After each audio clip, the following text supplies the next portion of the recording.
Pattern 2 Breakdown. Before starting any form in Jiǔlóng Tao, we will be in a tension stance. For this form, we start by going into a de-escalation stance. We practice starting in this stance to try our best to avoid a fight, but when it's unavoidable, we will be well rehearsed in defending from this position. For this form, we will be doing some kickboxing exercises and defending some attacks from imaginary attackers. For the first step, an opponent throws a right haymaker towards your face.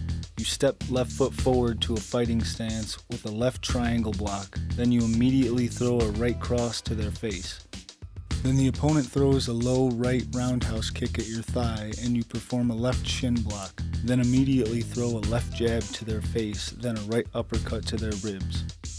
Then they come back with a right cross to your face, so you slip to the right, simultaneously throwing a hidden left hook over their arm at their jaw. And then a right front snap kick at their solar plex area, sending your opponent away. Rechamber and then step your right foot forward into a lefty fighting stance. And now you bob and weave left, then right, which we do to avoid strikes like a hook or a cross.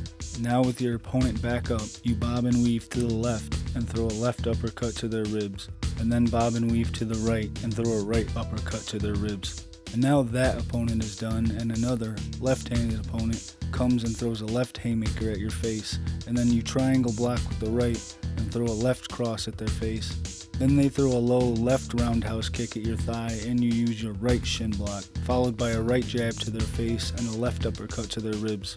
Then they come back with a right cross to your face, so you slip left with a hidden right hook at their jaw at the same time. And then a left front snap kick at their solar plex, sending them backwards, rechamber and land left foot forward in a righty fighting stance. And then we bob and weave, right, then left, again for practice evading and even to psych out our opponent. Then with the opponent back in close, we bob and weave to the right with a right uppercut to the ribs. Then we bob and weave to the left with a left uppercut to the ribs, and the opponents are down. So now we practice our footwork in celebration. We shuffle step backward twice, then forward once, then right twice, then left twice. We perform a switch step backward to change the leg we are leading with to right foot forward.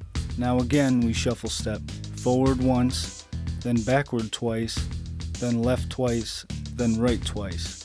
And lastly, we step our right foot back to Taekwondo ready stance. And in class, you will stay in this position until your instructor gives you a command. And when they do give the command, or when you are outside of class, you bring your left foot to your right into a tension stance and bow.